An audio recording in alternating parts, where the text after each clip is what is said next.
Hello everybody and welcome back to my channel. My name is Danielle. If you are new here, welcome. I'm really glad to have you along here. Today's video is a little bit different than what I've been doing lately. We're getting right into things right off the bat. And it's going to be a little bit of a quicker video than normal because we're only doing two things today, and that is we're making some buns. I'm using these for hamburgers, but you could really use them for anything. And then we're going to clean out my deep freezer. So you've maybe heard me talk about this pantry challenge that I'm doing that I think was started by Three Rivers Homestead, but I originally heard about it from Acre Homestead. Those are both YouTube channels.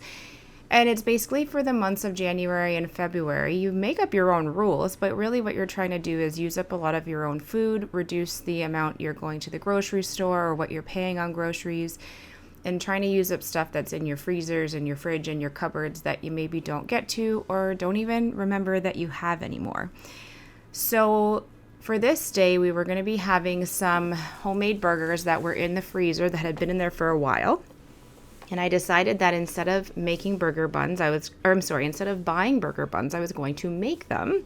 And I have made them a few times before. This recipe is usually amazing. The buns are so delicious, so fluffy, just everything you could want in a bun, these deliver.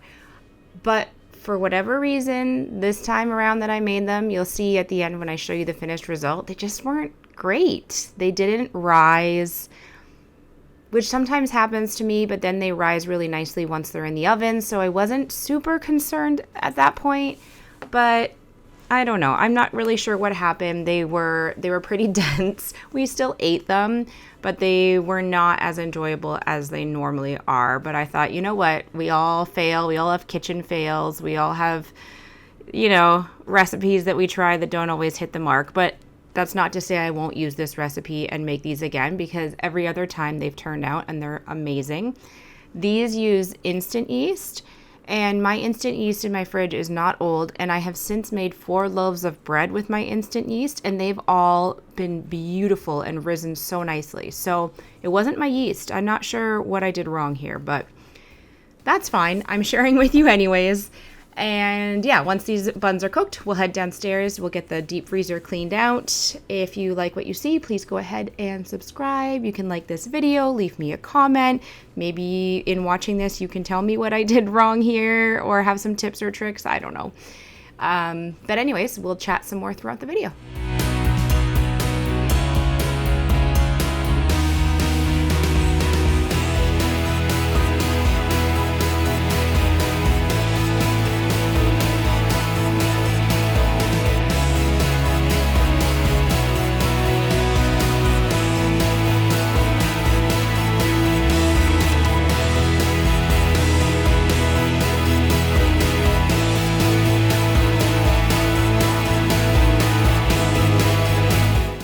My poor little almost 3-year-old was homesick this day.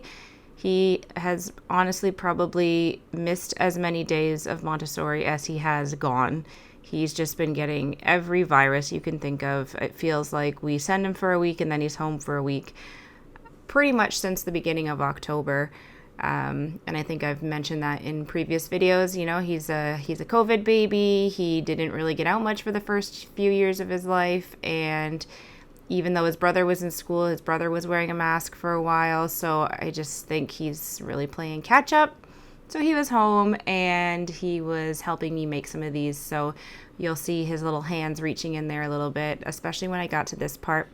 So this is supposed to make 8 burger buns. So I'm dividing my dough now into 8. And I knew here, even though it hadn't risen, and like I said, sometimes it's still salvageable, these just felt really hard to work. And I think you can probably see by how I'm pressing.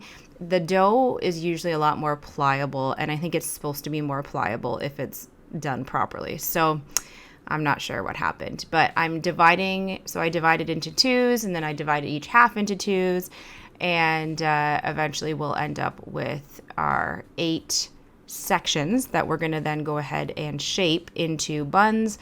The way I shape my buns is I usually sort of tuck all the edges around to kind of create a nice sort of tense surface.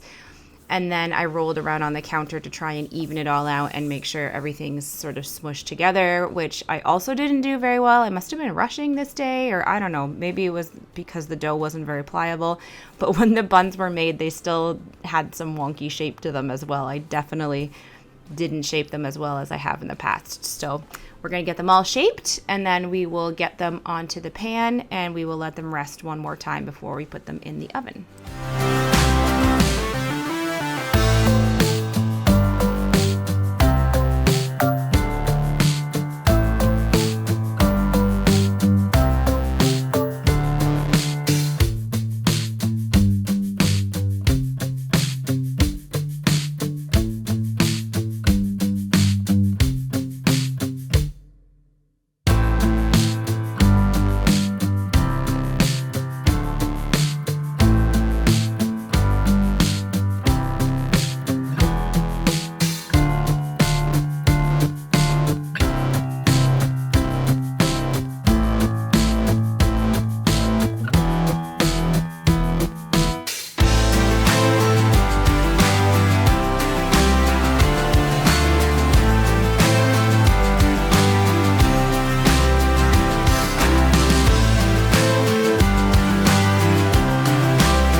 I love his little hands rolling the dough. It's so cute. And he did make a tiny little bun, and I did put it on the tray and baked it with the rest of them. And he was so proud of it when it came out of the oven.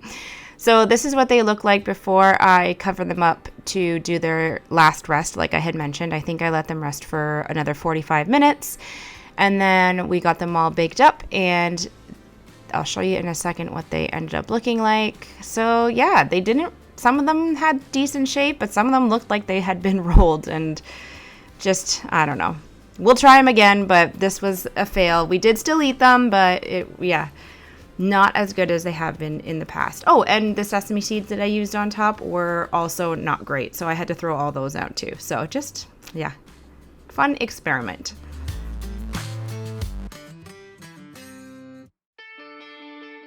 We are now moving on to the deep freezer. The first thing I'm going to do is take every single thing out of this freezer so that I can see how dirty it is inside and give it a clean, but so that I can also see what is actually in this freezer.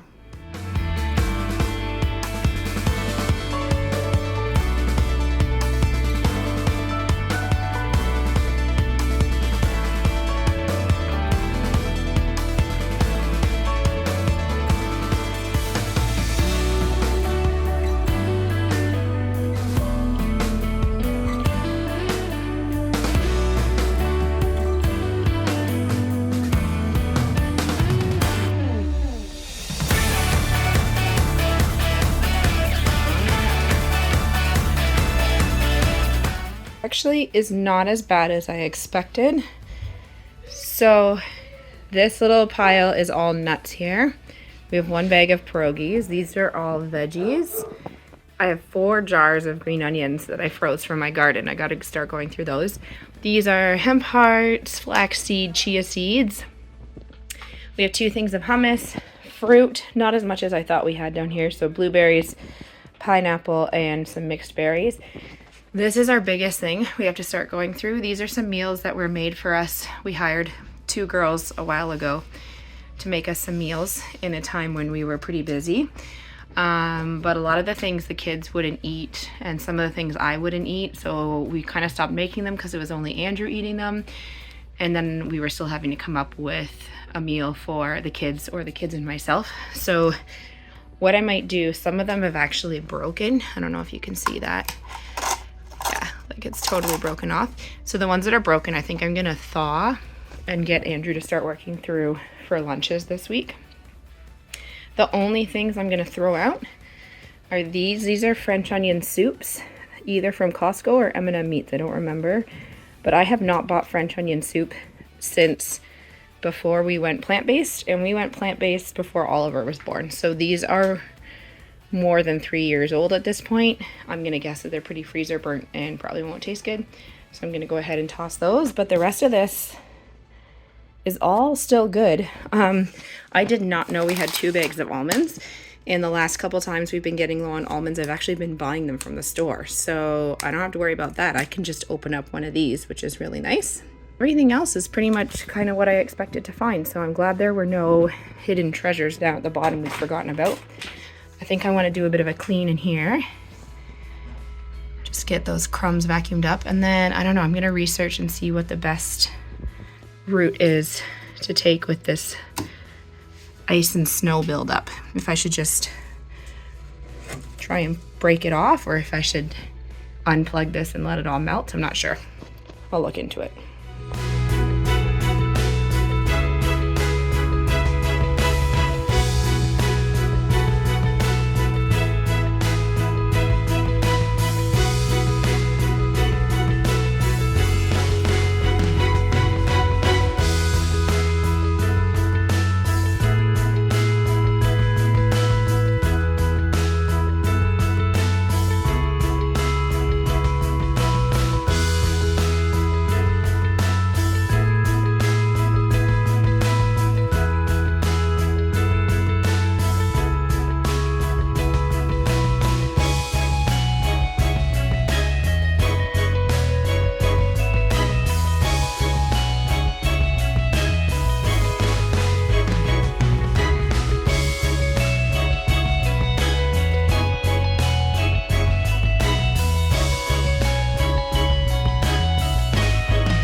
At one point, we had a dry erase marker on a magnet that was actually attached to this freezer, and we would write on the front of it anything we were putting in and then erase anything we were taking out, because we were trying to be better at tracking what was in there.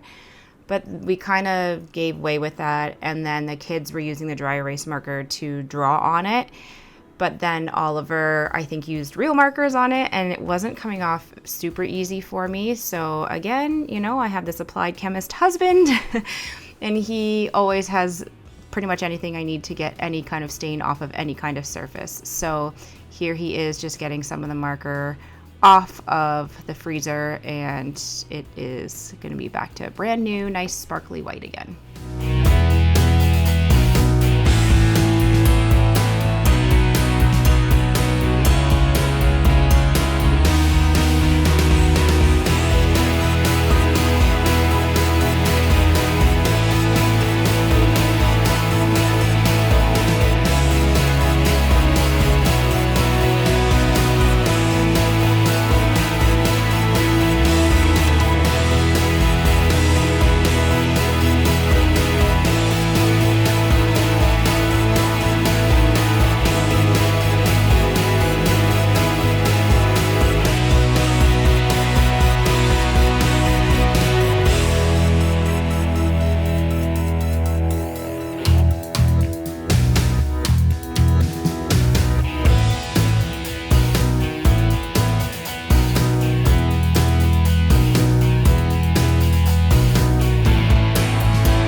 So I loaded everything into this big cooler and then a smaller cooler, because initially my thought was that I was going to just unplug the freezer and let it thaw naturally and then just clean up the water afterwards. I ended up not doing that. I was too impatient. So I probably didn't need to do this step, but that's fine. I did.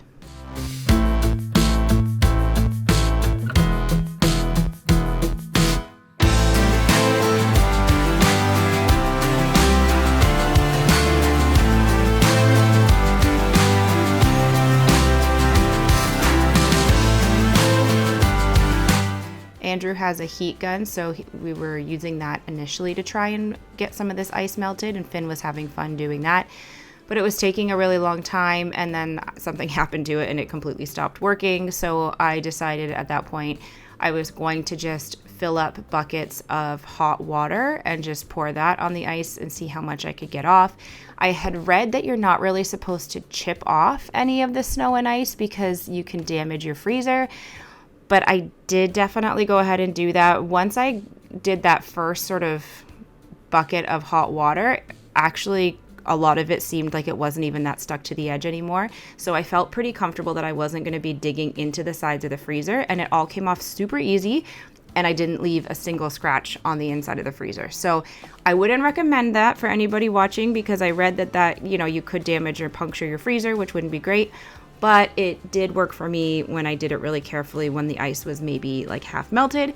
And then I just scooped up all that melted water and with the same container and poured it back down the sink in my husband's workshop, and then just used towels to get the excess water out. We did have a bit of mold and just some grime buildup along the seal of our freezer, so I got in there with some Lysol with bleach and some, you can see those like little brushes that are designed for getting into small areas. I wanted to get all of that cleaned up before we put our food back in the freezer. And same around kind of the big part of the freezer where the door seals to it. There was some marks there too. So we got all that cleaned up, and this is probably the cleanest this freezer's been since we got it.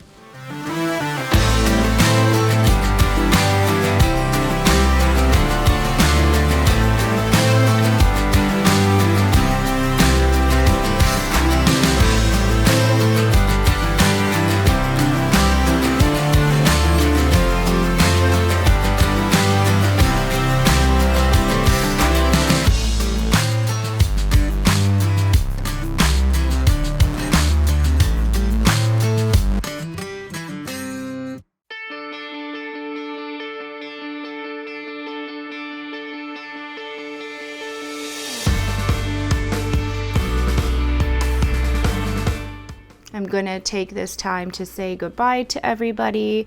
I will give you a really quick tour at the end of what's back in the freezer and how I've got it organized. It doesn't look super pretty or organized, but it is in my brain, and I know where everything is, and so does Andrew, and that's what matters, right? We need a freezer that works for us. So thank you so much for watching. I know today was a little different, but it's kind of that time of year, especially if I'm going to be doing a lot of gardening and hopefully preserving this summer, or even just a little bit. I want to have this space, and then also for the pantry challenge that I'm in right now, I want to make sure that I'm using things I have and not buying things erroneously. So again, thanks so much for watching and sticking it out to the end. I hope you're having an awesome day. If you've got a big deep freezer somewhere that you haven't tackled in a while, maybe this will motivate you to look through it and keep your grocery bill down this week, because maybe you can find some things in there that you could cook for your family, or ingredients that you could start adding to a dish so that you don't have to buy as much. So if you liked this, please go ahead and subscribe. You can watch any of my other videos until my next upload, and I really look forward to seeing you guys in the next one. Cheers. The frozen meals here, with then the cookies and the hummus on top. There's fruit at the bottom on this side with just our green things like hemp, flax, and whatever those things are. This is all veggies, and then these are all nuts. Beautiful. And that's it.